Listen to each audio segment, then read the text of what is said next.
அனைவருக்கும் வணக்கம். தாவேக அரசாங்கம் தமிழ்நாட்டில் ஆட்சி பொறுப்பேற்று தங்களுடைய முதல் 2026-27க்கான பட்ஜெட் நிதிநிலை அறிக்கையை தாக்கல் செஞ்சிருக்காங்க.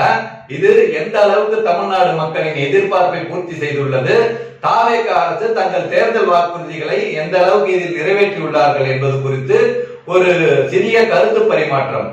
இப்ப இந்த பட்ஜெட்ல பாத்தீங்கன்னாக்கா தாவேக அரசாங்கம் தங்கள் தேர்தல் வாக்குறுதியில் சொன்னபடி அண்ணன் சீர் தமிழ்நாட்டில் திருமணமாகும் பெண்களுக்கு 8 கிராம் தங்க நாணயம் பட்டுப்புடவை வழங்கப்படும் ஒரு திட்டம் அறிவிச்சிருக்காங்க. அதுக்கப்புறம் தாய்மாமன் சீர் தமிழ்நாட்டில் பிறக்கும் குழந்தைகளுக்கு 1 கிராம் தங்க மோதிரம் வழங்கப்படும் சொல்லியிருந்தாங்க. இப்ப அரசு மருத்துவமனையில் பிறக்கும் குழந்தைகளுக்கு அந்த 1 கிராம் தங்க மோதிரம் வழங்கப்படும் பட்ஜெட்ல அறிவிச்சிருக்காங்க. அதுக்கப்புறம் பள்ளிக்கூட மாணவர்களுக்கு நவீன சைக்கிள் வழங்கும் திட்டம், காலை உணவு விரிவாக்கம், அந்த மாதிரி ஒரு சில திட்டங்கள் சொல்லியிருக்காங்க. கல்லூரி மாணவர்களுக்கு மடிக்கணினி திட்டம், விவசாயத்துறையில எடுத்துக்கிட்டீங்கன்னாக்கா விவசாய கடன் முழுவதுமா தள்ளுபடி செய்யப்படும் சொல்லியிருந்தாங்க. ஆனா இப்ப அதுல கொஞ்சம் ஏதோ குறைச்சு வழங்கியிருக்காங்க. அப்புறம் கறவை மாடு வழங்கும் திட்டம், பெண்களுக்கு ஆடு வழங்கும் திட்டம், அந்த மாதிரி ஒரு சில திட்டங்களை வேளாண்மை துறையில அறிவிச்சிருக்காங்க.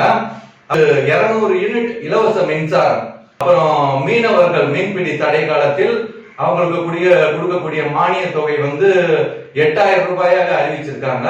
அப்புறம் சென்னை நகரத்தை எடுத்துக்கிட்டீங்கன்னா சென்னையில் கூவம், அரையாறு ஆறுகள் சுத்தப்படுத்தப்பட்டு அதில் படகு சவாரி, இளைஞர்கள் குளிக்கும் அளவிற்கு தேம்ஸ் நதிக்கரை மாதிரி உருவாக்குறதா ஒரு திட்டத்தை அறிவிச்சிருக்காங்க.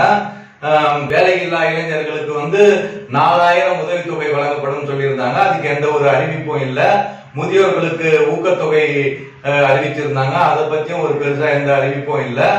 கிராமப்புறங்களில் சாலை மேம்பாடு திட்டம், நகர்ப்புறங்களில் வெற்றி வீடு கட்டும் திட்டம், ஏஐ தொழில்நுட்ப வளர்ச்சி, அறநிலையத்துறை எடுத்தீங்கன்னாக்கா 700 கோடியில வளர்ச்சி திட்டங்கள், இந்த மாதிரி ஒரு சில பொதுவான திட்டங்களை அறிவிச்சிருக்காங்க. ஏற்கனவே உள்ள திட்டங்களுக்கும் சில பேர் மாற்றங்கள் செஞ்சும் அறிவிச்சிருக்காங்க. தமிழ்நாட்டு மக்களுடைய எதிர்பார்ப்பு இந்த பட்ஜெட்ல என்னவா இருந்ததுனாக்கா, இப்ப தாவேக அரசாங்கம் அறிவிச்சபடி பெண்களுக்கு 2500 ரூபாய் ஊக்கத்தொகை கொடுப்பார்களா, இப்ப பேருந்துகள்ல தமிழ்நாடு முழுவதும் பெண்களுக்கு இலவசம்னு சொல்லியிருந்தாங்க. அது அறிவிப்பாங்களான்னு பார்த்தாங்க. 6 சிலிண்டர் வழங்கப்படுமா, அப்புறம் வேலை இல்லாத இளைஞர்களுக்கு 4000 ரூபாய் பணம் கிடைக்குமா, இந்த மாதிரிலாம் எதிர்பார்த்தாங்க. ஆனா இந்த ஊக்கத்தொகையை பத்தி எதுவும் அறிவிக்கல. போக்குவரத்து துறையை பொறுத்த வரைக்கும் இப்ப சென்னைக்கு 1000 புதிய ஏசி பேருந்துகள் வாங்கி விடுறதா சொல்லியிருந்தாங்க. ஆனா சென்னை நகரத்துக்கு ஆல்ரெடி நிறைய பேருந்துகள் ஓடிக்கிட்டு இருக்கு.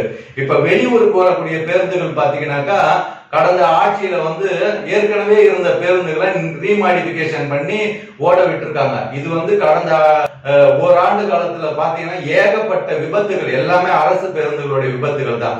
அதுக்கு இந்த பழுதடைந்த அரசு பேருந்துகளே காரணம். அதனால தமிழ்நாடு முழுவதும் இந்த போக்குவரத்து துறையை சீரமைக்கணும். புதிய பேருந்துகள் வாங்கி இந்த மப்சல்ல ஓடுற பேருந்துகள்லாம் புதிய பேருந்துகளா விடணுங்கிறது மக்களுடைய எதிர்பார்ப்பா இருக்கு.